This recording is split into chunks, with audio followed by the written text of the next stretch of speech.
why are these not contract employees? Why are they employees?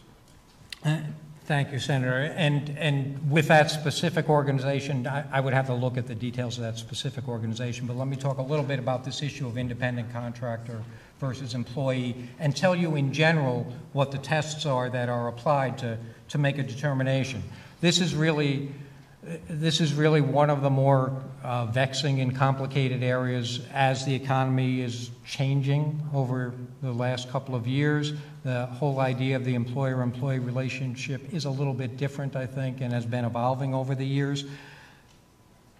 And the Department of Labor, through its Unemployment Insurance Division, tries to keep up with whatever the latest court determinations are. So I always want to remind people that determinations about independent contractor versus employee start very simply. Somebody comes to us and files for unemployment insurance, and we have to make a determination, were they an employee, who was the employer, et cetera.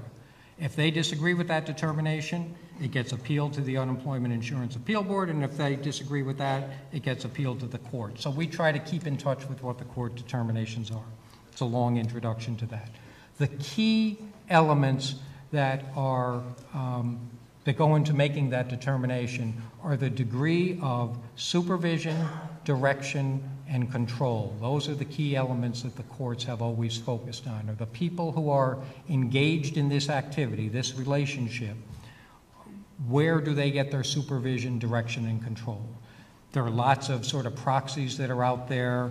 Do they have their own business? Do they have multiple clients? Things like that. But at the end of the day, it's always an analysis that comes down to those elements. And in this case, I just don't know the specifics of how that's set up, but that would be those would be the factors that our staff would make those determinations based upon. And there's a whole appeal process for them to undertake. The system obviously is there to protect employees so that they have income support when they lose a job.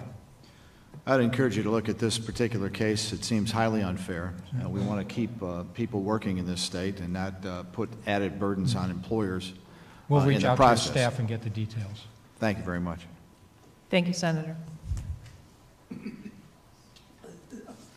Assemblyman Saladino. Thank you. Deputy Commissioner, I'd like to speak to you about the issue of minimum wage and how it relates to our municipalities. I'm sure we're 100% in agreement in the fact that we have many hardworking employees, union employees, and appointees in our local municipalities. If someone is making $15 an hour and an employee comes in at that same amount, they're obviously going to want $20 or more. So it's going to push up those municipal costs. If someone is making less than $15 an hour and they have skills and they've been there for quite some time and they can leave to go into fast food and these other sectors to make that money, well, then we're going to lose that essential workforce, or the municipalities will have to be spending quite a bit more, and that obviously affects, as we discussed earlier with the previous speaker, it affects their payroll taxes and the other benefits. So I'm hoping that we're in agreement on this issue and that we'll be providing considerably more money in our budgets now and going forward to our local municipalities. I'm advocating for that workforce in Nassau and Suffolk County and our very skilled workforces in the town of Hempstead and town of Oyster Bay and town of Babylon and town of Islip, the villages in Babylon and Massapequa Park. They're going to need considerably more money to keep up. We all want to keep within the tax cap and continue working with the governor. And he's pointed out how successful that tax cap has been. So are you speaking to those in the budget office to ensure that those municipalities will be getting considerably more in aid to keep up with the rising costs that we're mandating through a policy of this nature? Well, Assemblyman, I think the folks in Division of the Budget hear your message very clearly. I do want to point out something that I had said to Senator Martins earlier that also I think is important because it'll apply to local governments as well. When people have been sort of talking about the increases in the minimum wage, they think of it in the cost column, and they don't think of it on the other side of the ledger. So for municipalities, for counties, as we increase the minimum wage, there's going to be a couple of positive benefits that occur in their local budgets as well. For example, as we move people out of poverty, and the estimates are that somewhere on the order of 200,000 people, 110,000 families are going to be moved out of poverty by this increase in the minimum wage, we'll see downward pressure on the public assistance payments that are covered by local governments.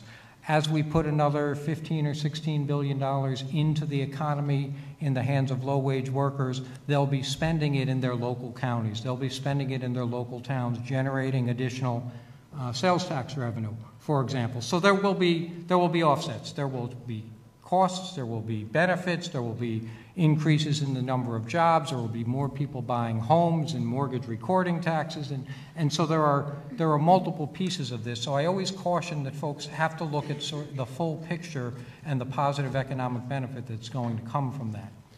I'm certainly advocating for our workforces, but don't we also greatly force an increase in inflation, and that $15 will only be worth $10 as we force up the costs that have to be incurred to absorb this across the board? Well, we're in an unusually low inflation environment over the last couple of years. I know that there have been concerns about, just how low that inflationary rate is. I have to tell you that I'm not an economist, so I don't feel real qualified to talk about inflationary pressures at this point. Well, if you could deliver that message in all those meetings so that we're fair to our school districts and our local municipalities who will have to bear these costs, it would make for a much more successful outcome. I would be happy to do that, Assemblyman. Thank you very much. Our next speaker is Senator Savino. Thank you, Senator Young. Good afternoon, Deputy Commissioner. Since it's a hearing about workforce, I would be remiss if I didn't ask about the size of the workforce, because I always feel somewhat guilty when I see you, because I realize I've saddled your agency with more work than most between domestic workers, wage theft, misclass in the construction industry, misclass in the trucking industry, what we call the New York Commercial Goods Transportation Industry Fair Play Act. So I'm glad to see that the number of investigations are up, and I'm also glad to see that the amount of reclaimed wages is rising. That's great. Workers are getting, that means your agency is working. But I'm curious as to how you're doing it with, less staff, and is there a plan to backfill some of the staff? Yeah. We aren't doing it with less staff. This year we're up at about 168 staff people total in the Labor Standards Division, which is up a little bit from the prior year. I think we're up by about 7 or 8 staff people, 6 or 7 staff people, I think, over the past year. It sounds a little trite to say it. We're doing it a little bit smarter, and I think that's being helpful. We have, and you and I have talked about this, we had set a goal some time ago to try to complete at least 80% of our investigations within a 6-month period of time. And last year, calendar year 2015, we made that goal. We went a little beyond it. I think we're a little bit closer to 85%. So I always say it, our staff is terrific. They work hard. They care about what they do. They're really good at what they do. One of the things that we've done over the last year, particularly that we've seen is a big help to us the last 2 years. We've dramatically increased our use of compliance conferences as a way of resolving cases earlier and getting money into the hands of workers earlier. A couple of years ago, we probably did, 250 a year. I think last year we did something on the order of 1,600 compliance conferences, and half of them settle on the spot. And when we say settle, it means you pay the workers everything they are owed. That's we will deal with issues of if the employer has some evidence that we were wrong in our calculations, or we might adjust penalties or something like that, but workers get made whole out of this. And we've moved from, as I say, about 250 to 1,600. That's cut down the workload a lot for us, and that's given us some room to pick up the slack. Well, I'm glad to hear that. Finally, there's a piece of legislation that we considered in the Labor Committee the other day. It was passed last year. It was vetoed by the governor. It's in reference to the newspaper industry and delivery people. The way the bill was drafted, it was a concern that it was a violation of the Transportation Fair Play Act. And we had some discussion about it again yesterday. The question I have is, wouldn't it be simpler for your department just to deal with this through the regulatory process? I mean, we know who's driving a truck and delivering for a newspaper, and we know who's riding a bicycle and delivering it. They're not an employee. You know, the young people who are on a paper route are not employees in the same way someone who is, you know, driving and delivering newspapers around the city of New York. Wouldn't it be much simpler for you just to solve this that way? Well, that's a good question. That's an interesting question. I would say that, as I had said to the earlier question with respect to the ban, we make determinations, but we don't make final decisions. And the issue with newspaper carriers is, I believe, and I'd have to check with counsel, but I'm pretty sure this is right, has been litigated. This has gone up through not just the appeal board, but actually into the courts. And the courts have consistently ruled that these folks are employees. So I do think that in order to address the issue that the associations have raised, I believe that it does require legislation. I don't think we can do it regulatorily. We could make different determinations, but the courts have already come to a different decision. It would make it so much easier if you could. Thank you. Thank you, Senator. Thank you, Chairman. I have some questions related, follow-up to Senator Martin's and Assemblyman Saladino on a minimum wage. You reference numerous studies that say raising the minimum wage doesn't impact. Do any of those take into account the size of the, match the size of the increase that we have here, or are those more related to incremental ones, smaller incremental ones? I couldn't cite for you an individual study that talked about size of the increase. I know that the studies have addressed the increases that have gone in place all over the nation over the decades. So it would, of course, be dealing with increases of different size over different times. My Economics 101 class would suggest, or I can understand you when you talk about you increase the minimum wage, put more money in people's pockets, the high velocity, as you said. But most of that, as I would see it, would be the type of economy, retail. You mentioned the restaurant, and both of your examples were in the restaurant area. Have any of these studies looked at sectors that are, looked at different sectors of the economy to say, does it affect retail? Yes, it might increase that, but are there other areas of the economy that it might hurt? I know that some have looked at, and I just remember this from when the wage boards were meeting. I know that some were very specific to the restaurant and hospitality industry. I don't know which ones would have addressed the segmentation of various industries. We could take a look at that.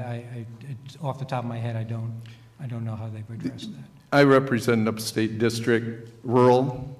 We have a lot of small manufacturers. They're competing on a day-to-day basis with companies, certainly within the state, but certainly out of the state as well. If we end up with a minimum wage dramatically different, their cost structure, it would seem to me, are going to be extremely challenged to compete, to be able to sell their product competitively as they might. And also, I represent a lot of farms. I have a big apple industry, heavily labor intensive. Michigan also has a lot of apples, as does some of the other states. When we're trying to sell those products competitively, do you think there's no effect in those industries? Well, it's an interesting discussion that's been, I think, ongoing for years and years and years, right? Every industry says, how do we compete with China when they pay $2 an hour, right? That's the sort of flip comment that people make. Or how can we put a call center here when India, you can have a call center in India at $5 a day or $10 a day or whatever. There are, as I said, the studies have shown that there aren't negative impacts. When you talk about industries, for example, farming is a very good example of that. And I know the agricultural community has raised concerns. I know the Farm Bureau has raised concerns and actually said, I won't go too far in this, we work very well with Dean Norton, we work very well with the Farm Bureau, but they talked about the federal minimum wage of $7.50 an hour, $7.25 an hour, and that would be the right comparative wage. But in New York State today, that's not what the agricultural wage really is. Dean Norton, in his own statement, said that the average wage is around $12.40, I think, $12.50 an hour. USDOL actually pegs it a little higher in New York State. They peg it at about $13 an hour, a little over $13 an hour. Compared to Pennsylvania, we look at our adverse impact wage. The wage that we're required to pay H-2A workers is $11.50 an hour. In Pennsylvania, it's a couple of cents less than that. So the point I guess I'm trying to make is this proposal that the governor put forward is about a gradual increase to give the business community time to adjust as these new wages come online.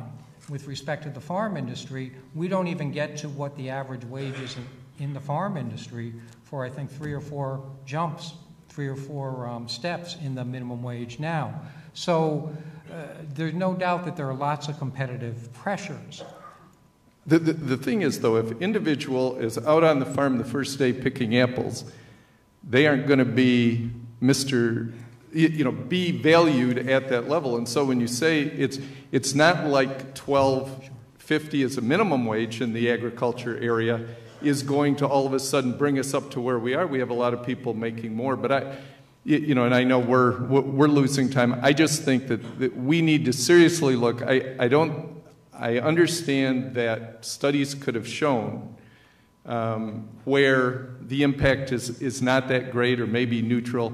But I know there's a lot of people talking about now a couple 100,000, maybe even more jobs.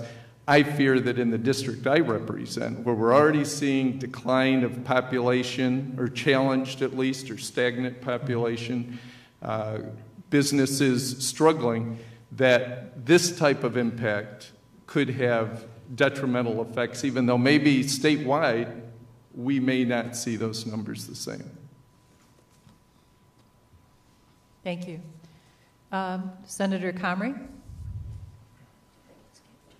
Thank you, Madam Chair. You said earlier this evening, Commissioner, that the Commission recommended that the cost of living and the wages would be $15.19 per hour, or I think it was $15.91. $15.91, and is that and that was based on this year or last year when they came up with the decision? That's correct. Did they come up with a formula of that would speak to what that would be over the next 5 years? They did not, Senator. That was the work of the Fast Food Wage Board, and they were tasked at that point with that point in time. So they just looked at the data that was available to them for 2015. And you said they calculated that from where? What? I would have to go back and look at the specific sources that they used. It was an analysis of what amounts to the cost of living in New York State. They took a look at New York City and upstate New York and came up with that blended rate. We could get you that. We could get you that more detailed information. Appreciate it. And then, just on another question, the Urban Youth Jobs Tax Credit. Do you have a breakdown on where that was most effective throughout the state? What regions of the state you had the most effectiveness from, and what are you doing to promote that to the businesses, and who are you using to make that happen? Yeah. We could provide you specific breakdown of what it is. As you know, the Urban Youth Tax Credit has been for very targeted geographic areas. So it's the 11 largest cities and the 2 largest towns in the state. The young people have to live in those areas, and we can give you the specific details city by city. New York City, by far, I think the largest user of the tax credits, as you would expect, because they have the largest youth population there. What we've done with respect to outreach to businesses on this is a very extensive outreach campaign. When we first started this in 2012, we actually put on a small call center in our agency. We hired some temporary staff. I want to say it was half a dozen or so people, maybe a little bit more than that, just to call businesses and say, there's this tax credit out there and you might be interested in trying to avail yourself of that. We also have trained all of our staff out in our career centers to be aware of it. You know, we had buttons, ask me about the tax credits, those kinds of things. We've done hundreds of meetings with chambers of commerce and business groups, et cetera. We've done mailings. We've done as extensive outreach as we can because, you know, it's a terrific program. The legislature saw fit. You saw fit to double the program. We've used up all of those tax credits as well and continue to expand it, which is why the governor's proposing a doubling again. Okay. I would be curious to know, I wanted to know also if you're working with the various bids within New York City. I represent Queens, Southern Queens, and also the not just the bids, but well, you said you're using the Chamber of Commerce, but I really hadn't had any experience with any businesses that had been using it. I'm glad to see that it's being expanded, and I hope that we have an opportunity to expand it even further. I think it's a great opportunity for local businesses to hire people also. Does the business have to have a minimum amount of employees, or can it be anything from a bodega on up? That's correct. Right, well, I just got, this is my first term in the state senate, and I hope to be able to utilize this as well in an extensive way. You know, the Greater Jamaica Development Corporation is a business that has a regional bid as well, and I would hope that they're using it. And so I would like to see the statistics if you could send it to my office. We can absolutely do that. As we're moving into the Summer Youth Employment Program, which is severely underfunded, I think this would be a great supplement to that as well. I would hope that we could fund another $10 million in the Summer Youth Employment Program and not just use a tax increase for that to meet the minimum wage standards, but because as a beneficiary of the Summer Youth Employment Program, I think it's a great springboard for young people to get real career opportunities. So, yeah. Thank you. Absolutely. Thank you. And we work very closely. Summer Youth Employment is run out of Office Temporary Disability Assistance, but we work very closely. Lots of the kids who come through that do end up working their way into the urban youth jobs. I didn't know it wasn't out of your office, but I just wanted to say it anyway. So and they're terrific. They do a really good job. Thank you. Thank you. Thank you. Assembly? No. Our next speaker is Senator Marchione. Thank you. I want to go back to minimum wage as well, stating that, you know, it does results in more jobs, not less jobs. I'd like to talk about the compression of those jobs that are not minimum wage right now, those people who may have been there for a while and are making the $15 or $16 an hour already. I viewed a study that said those particular jobs are ones that private sector, when this occurs, are lost. Have you done any studies relative to those positions and what happens when minimum wage goes up 67%? What happens to those jobs that are already there? We have not, Department of Labor hasn't undertaken any study with respect to that. We've looked at the overall economic impact of the $16 billion increase in wages that are spread across the economy. I'd be interested to take a look at that. Okay. Yeah, because that gave me a lot of concern. And I guess in private business, if you need to save some money, the pie is only so big. And when you're having to increase wages to that degree, either you have to raise your prices to your customers or raise the price for what you're making, or you have to economize somehow. And that was it was only one study, but that was a study that I had seen that I would, you know, like you to take a look at. And just one comment else. I know I talked too long. I'll be very brief. I guess we would say, and we would always encourage people, more skills is always better. It's always more valuable in the workplace. So folks who have skills, I think, are going to find their way in the workplace. And I don't mean to minimize, you know, other looks there, but we support very much the notion that people should continually be upgrading their skills for the economy. Well, that's what bothered me when I you know, I saw that those people have been working hard, and yet those may be the people who lose in this scenario. You talked about restaurants a couple of times.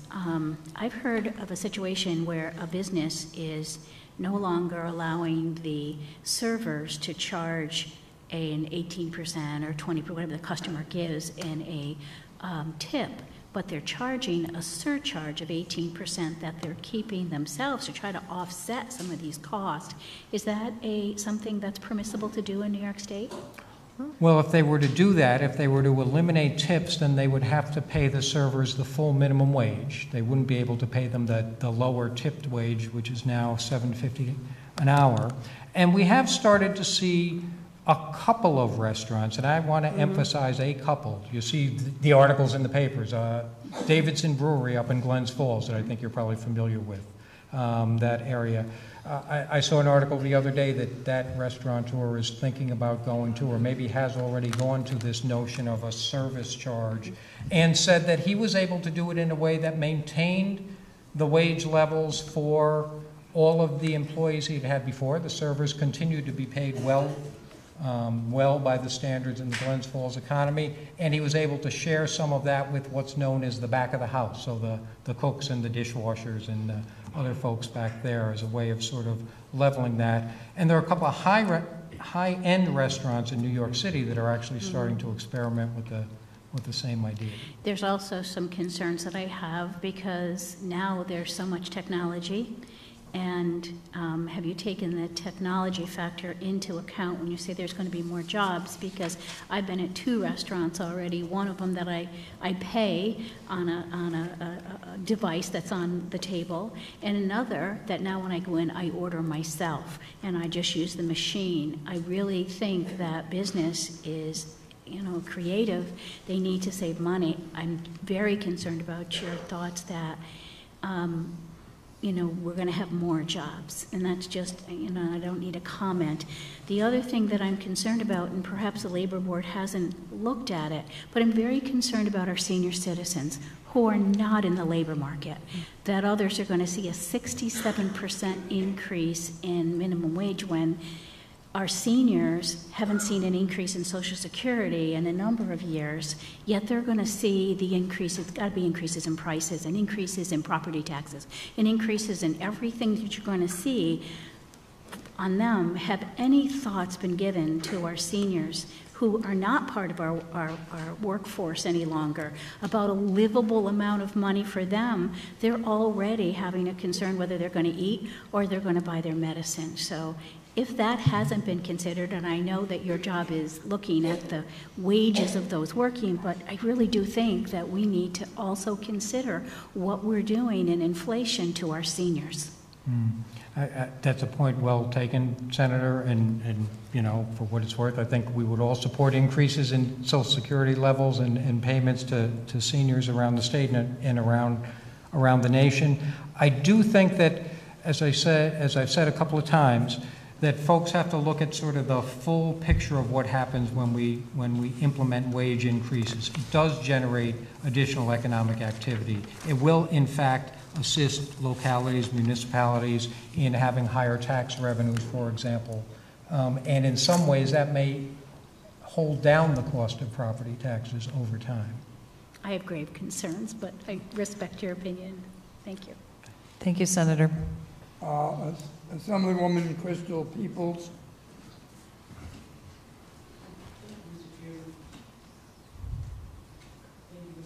It's not on. Microphone. Hit your button, it's not on. Yeah, look at the red line. I think it's broken. Someone else was having trouble Right. down there. I would try a different Come mic. up here.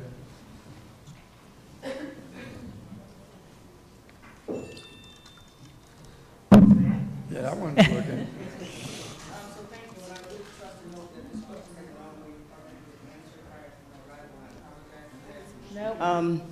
No, you have to sit It's down. still not on? I thought you said Sit down, you'll be good. I could hear you fine, Assemblywoman. you can hear me.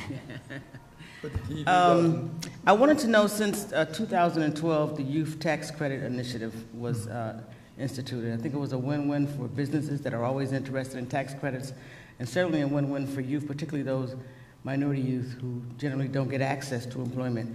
Have you collected any data on about retention rates and how well these young people have fared since 2012? We have We have some pretty good results from the initial stages of the program, and as I think I'd mentioned earlier, and I'm not sure if you were in the room, we have about 28,000 youth who've gone through the program, who've been placed in jobs with certified businesses. Altogether, about 31,000 placements, so that means some youth got placed more than once. They went on to another job someplace, hopefully a higher level job. We haven't been able to do any longitudinal study yet, any long-range study yet. One of the reasons is that the tax credits haven't all been completely claimed yet. At some time, businesses don't always claim them in the first year. They might wait a couple of years, but they have some time before they can claim them. So we haven't undertaken that, but we intend to try to figure out a way to get at exactly that issue, because as you say, the point isn't just to get them a job, but to keep them in a job. When we see the actual tax payouts, we'll get a better sense of retention, because as you know, the program was $500 a month for the first 6 months. The young person kept the job, then a $1,000 bonus after that year. So we'll see the retention rates. Okay, well, I'll be very, very interested in that data. I think, there are a number of, and so I noticed in your comments that the unemployment rate in New York is the lowest it has been since 2007. So what's the unemployment rate amongst African Americans and Latinos? We could get you that data. I know the unemployment rate among youth, among 16 to 24-year-old youth, minority youth, and which is defined in U.S. Department of Labor as non-white, so it's not a great definition. I know that unemployment rate, I'm going to say it off the top of my head, but I'm also going to thumb through my sheet here to make sure I get it right, is running in the neighborhood of a little bit over 20%, 21, 22%. For all 16 to 24 I hope years. that's not the right number, because that's way too high. But I'm going to assume that you are correct, and that's right. That's way too high. The last question that I have for you, sir, and thank you for the opportunity, Mr. Chairman, is what percentage of the workforce dollars in this 2016 budget can be used for workers who are underemployed but need a new skill set in order to get a better job?